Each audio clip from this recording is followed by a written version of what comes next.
Chers élèves, bonjour. Je suis très heureux de vous retrouver sur le canal Éducation dans le cadre des activités initiées par le ministère de l'Éducation nationale pour assurer la continuité pédagogique dans les classes intermédiaires. Vous avez déjà appris en classe les leçons portant sur les aspects biologiques des êtres vivants. Pour mieux vraiment vous aider à bien comprendre et mieux maîtriser ces leçons-là, je m'en vais vous présenter une situation significative d'intégration en initiation scientifique et technologique qui portera bien sûr sur ces aspects biologiques. Sans plus tarder, je vais vous présenter la première situation que voici. Maintenant, je vais vous demander de la lire silencieusement. Mais attention, après cette lecture silencieuse, je vais te demander de me donner le nombre de colonnes dans ce tableau. Le nombre de colonnes contenues dans ce tableau. On y va.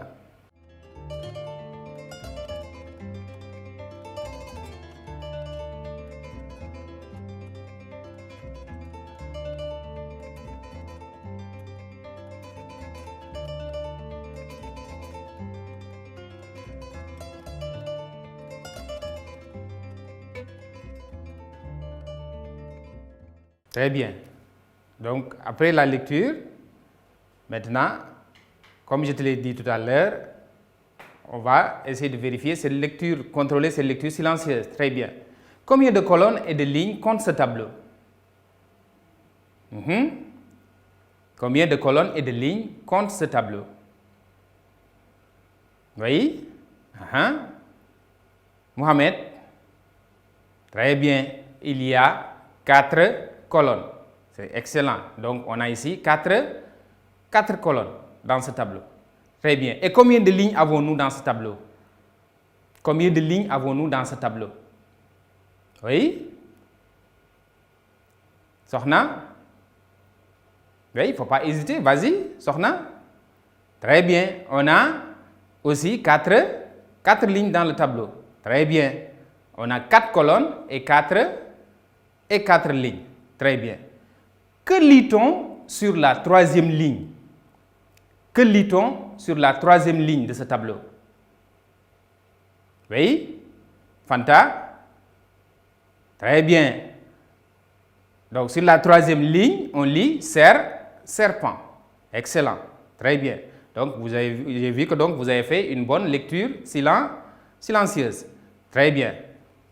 Maintenant, vous allez écouter. Je vais vous lire la situation. Contexte. Pour vérifier tes connaissances sur les aspects biologiques des êtres vivants, ton maître te propose le tableau suivant. Comme on l'a dit tout à l'heure, vous voyez que sur ce tableau-là, on a 4 colonnes et 4 lignes. Première colonne pour les êtres vivants. Deuxième colonne, le milieu de vie. Troisième colonne, les principales parties du corps. Et 4e colonne, le mode de locomotion. Très bien. Sur la première ligne, nous lisons mange-mille comme premier être vivant. Sur la 2e colonne, nous avons mouton comme 2e être vivant. Sur la 3e ligne, nous lisons quoi? Serpent. Très bien. Et sur la 4e et dernière ligne, nous lisons grenouille. Très bien. Donc, voici le tableau qu'on vous demandait de lire. Maintenant, consigne. Complète le tableau. Très bien. Donc, c'est ça qu'on vous demandera de faire. Voici donc la consigne. Et pour pouvoir bien préparer donc l'exécution de cette consigne-là, il va falloir passer à la compréhension pour mieux comprendre le tableau, comment il est articulé. Très bien. Que veut vérifier ton maître? Que veut vérifier ton maître ici? Idrissa? Très bien. Ton maître veut vérifier tes connaissances. Très bien, c'est excellent. C'est bien. De quoi parle-t-on dans cette situation? De quoi parle-t-on dans cette situation? Oui? Sophie? Très bien. Dans cette situation, donc, on parle des aspects biologiques des êtres vivants. Excellent. C'est très bien. Et pour tester tes connaissances, que te propose le maître? Lamine, au fond. Très bien. Il te propose un tableau à compléter. C'est excellent. C'est très bien. Donc, nous avons maintenant le tableau devant nous que nous allons essayer de renseigner. On va essayer de le faire ensemble. Comme on a vu, donc, en situation d'intégration, quand on commence la première situation, donc, l'assistance doit être soutenue. Donc, le maître est là à côté de vous. Il vous accompagne à mieux faire l'exercice. Bien. Donc, première colonne. On a deuxième colonne. On a dit milieu de vie. On va essayer de remplir. Pour le premier être vivant, mange-mille. Qui connaît le mange-mille? Mange-mille, c'est quoi? Oui? Fatou Joséphine? Très bien. Mange-mille, c'est un oiseau. C'est très bien. Mange-mille, c'est un oiseau. Où est-ce qu'on le voit le plus souvent? Oui? Lamine? Très bien. On le voit le plus souvent dans les champs. Ceux qui habitent dans les régions, dans les champs, le plus souvent, on voit les mange-mille. On l'appelle mange-mille parce que tout simplement, c'est un oiseau d'habitude qui vient dans les champs pour ravager les champs, manger les récoltes des paysans. Très bien. Maintenant, on va s'intéresser maintenant au milieu de vie du mange-mille. Où vit le mange-mille? Où vit le mange-mille? Oui, Sophie? Très bien, le mange-mille vit sur terre. Très bien, donc son milieu de vie, c'est le milieu terrestre. Excellent. Donc son milieu de vie, c'est le milieu terrestre. C'est très bien. Maintenant, on va s'intéresser aux différentes parties du corps du mange-mille. Vous avez dit tout à l'heure que c'est un oiseau. Qu'est-ce qu'on voit sur le corps d'un oiseau? Eh bien, vous voyez, Alpha? Très bien, Alpha. On voit une tête. Très bien. On voit la tête. C'est excellent. Très bien. On voit la tête. Et quoi d'autre? Aïcha? Oui? Très bien. Il y a 2 ailes. C'est excellent. Donc, on voit 2 ailes quand on regarde un mange-mille. Et quoi d'autre? Oui, et les autres, hein? Le petit serrure là-bas, hein? Il faut bouger un peu. Vas-y, Ngor. Qu'est-ce qu'on voit? 2 pattes, c'est très bien. Il y a 2 pattes, c'est très bien. Donc, je vois que tu as pris un bon petit déjeuner. C'est excellent. Donc, il y a deux pattes. Une tête, 2 ailes, 2 pattes. Et quoi d'autre? Quoi d'autre avons-nous sur le corps du mange-mille? Que voyons-nous? Oui? Très bien. On a le corps qui est couvert de plumes. Est-ce que c'est tout? Est-ce que c'est tout? Séni? Oui? Très bien. Il y a aussi un bec. Très bien. Donc le mange-mille a un bec. C'est excellent. Donc on voit ici que donc, les différentes parties du corps du mange-mille, ce sont d'abord la tête, les 2 ailes, 2 pattes, et il a un corps couvert de plumes. Et en plus, il y a un bec. C'est excellent. Maintenant, regardons bien le milieu de vie. On dit qu'il vit sur terre, donc dans le milieu terrestre. Très bien. Et en plus, c'est un animal qui a un corps couvert de plumes, qui a 2 ailes. Vivre sur terre, avoir 2 ailes. Comment il va se déplacer? Donc, quand on dit mode de locomotion, ça veut dire le mode de déplacement. Comment va-t-il se déplacer par conséquent? Oui? El Hadj Malik? Très bien. Donc, il vole. Donc, il se déplace par le vol. Très bien. Donc, là, qu'est-ce qu'il faut retenir?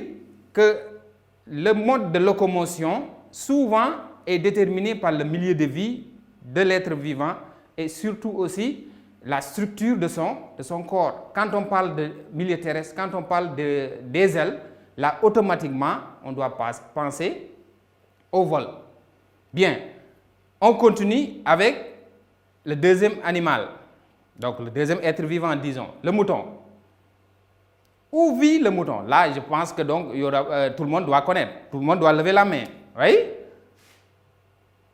Surtout en période de Tabaski, vous avez une fois vu un mouton. Papa a déjà acheté un mouton. Il achète le mouton, il l'amène à la maison. Le bélier est là-bas. Très bien.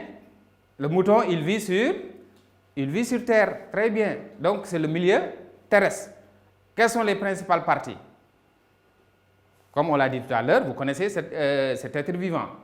On voit, voyez, Ibrahima, très bien, il y a une tête. Le mouton a une tête. Excellent. Fatima, quoi d'autre? Qu'est-ce qu'on a d'autre? Qu'est-ce qu'on voit d'autre sur le corps du mouton? Fatima. Oui, vas-y.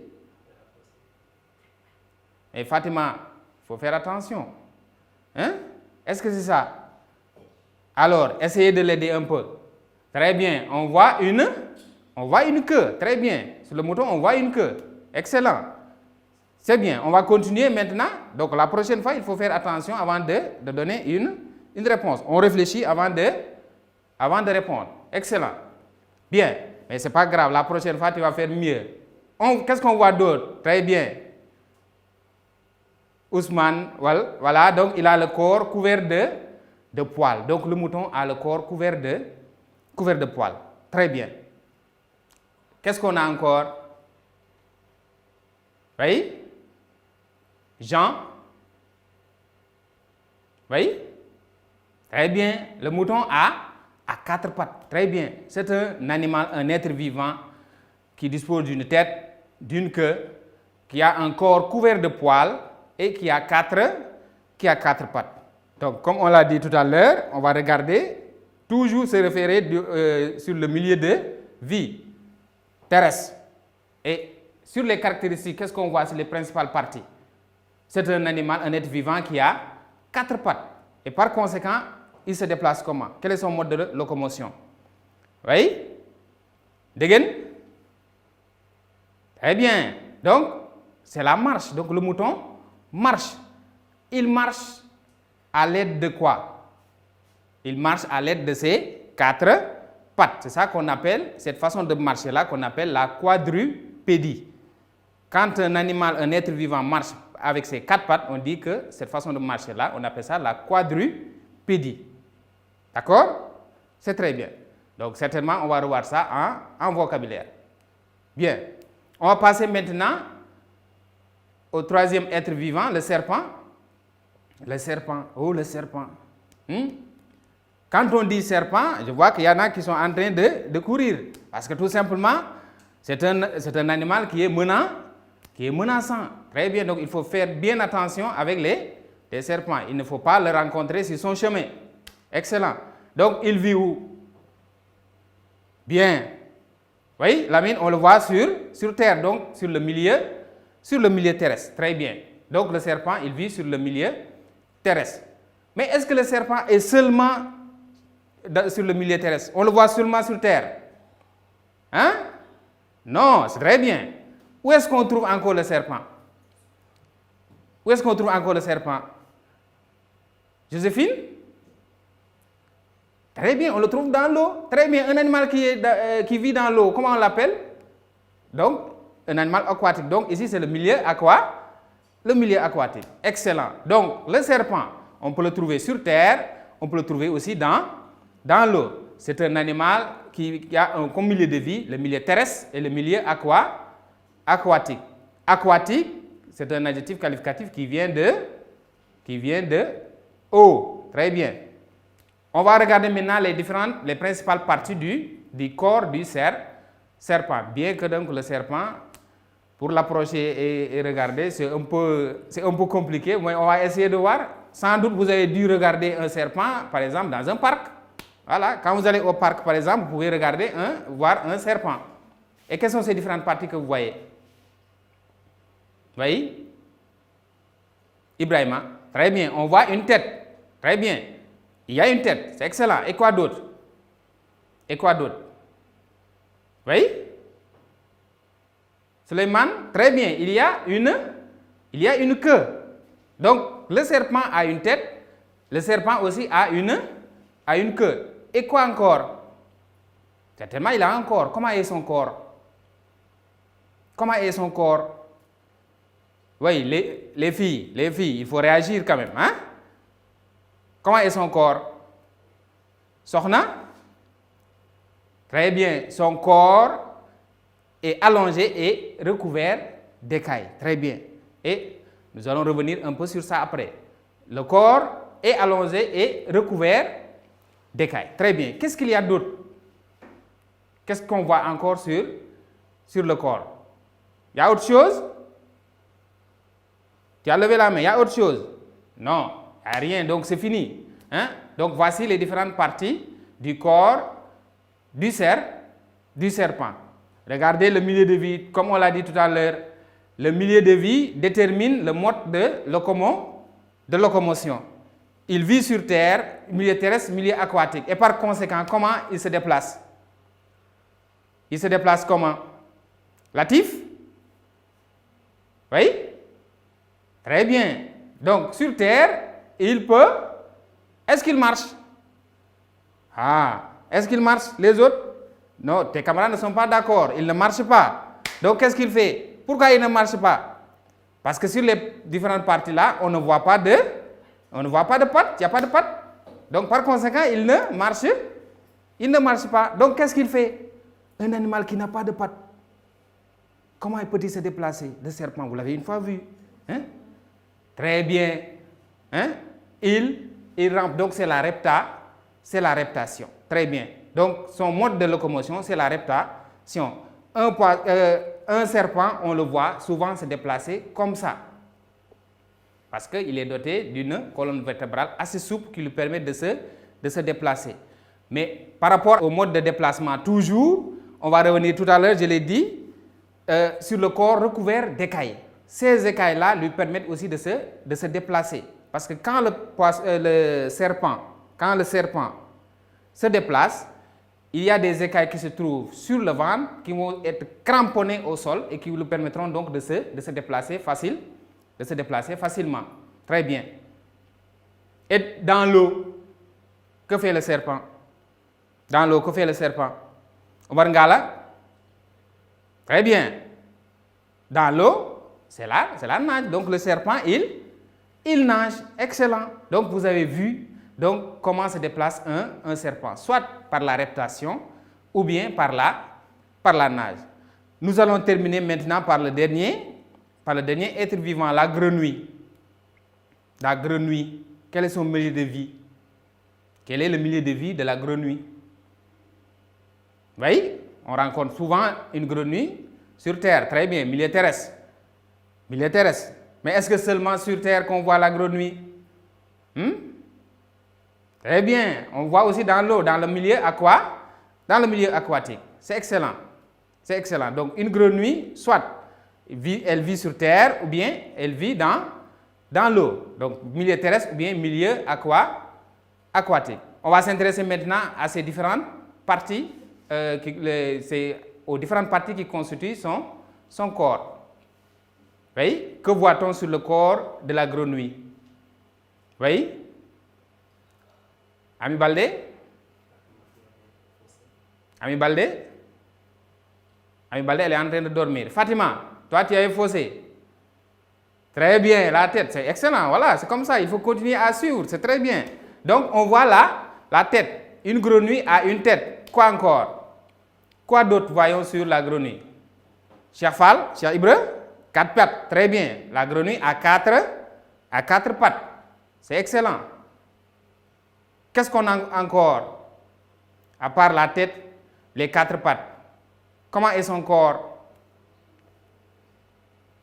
Oui? Suzanne, donc son corps est couvert d'une peau fine. Excellent. Donc tu participes bien, Suzanne, c'est très bien. Son corps est couvert d'une peau fine. Très bien. Est-ce fini? Les différentes parties du corps? Très bien. Donc là, on ne parlera pas de bec, comme on l'a dit ici. On ne parlera pas de poils. Donc son corps est couvert d'une peau fine. la grenouille vit dans le milieu terrestre ou bien dans le milieu aquatique. Pour le mode de locomotion de la grenouille, voyez comment la grenouille se déplace-t-elle sur Terre? Est-ce qu'elle marche? Elle a 4 pattes, c'est vrai, mais est-ce qu'elle marche? Mais non, elle ne marche pas. Très bien, elle ne marche pas. Donc, qu'est-ce qu'elle fait? Mais il ne faut pas toujours répondre comme ça, il faut lever la main. D'accord? Comment elle se déplace sur Terre? Oui? Cheikh Ibra? Très bien. Donc, elle se déplace par le saut. Très bien, la grenouille, elle saute. Elle saute à l'aide de ses 2 pattes postérieures qui sont bien développées, qui lui permettent de faire de bonnes flexions et de sauter. Très bien. Donc, la grenouille ne marche pas, elle saute. Excellent. Et dans l'eau, dans le milieu aquatique, comment elle se déplace? Oui? Yawa? Oui? Mais très bien. Dans l'eau, la grenouille, elle nage. Donc, elle se déplace par la nage. Donc, voici en gros donc, ce qu'on attendait donc, de vous pour permettre donc, de remplir et de renseigner ce tableau-là qui porte sur les différents aspects biologiques des êtres vivants. Vous avez vu que donc, ces êtres vivants-là présentent beaucoup de différences. Et ça, c'est juste notre première situation. La prochaine fois, on va attaquer une seconde situation qui nous permettra de voir d'autres aspects biologiques des êtres vivants. Sur ce, je vous dis au revoir et à la prochaine fois.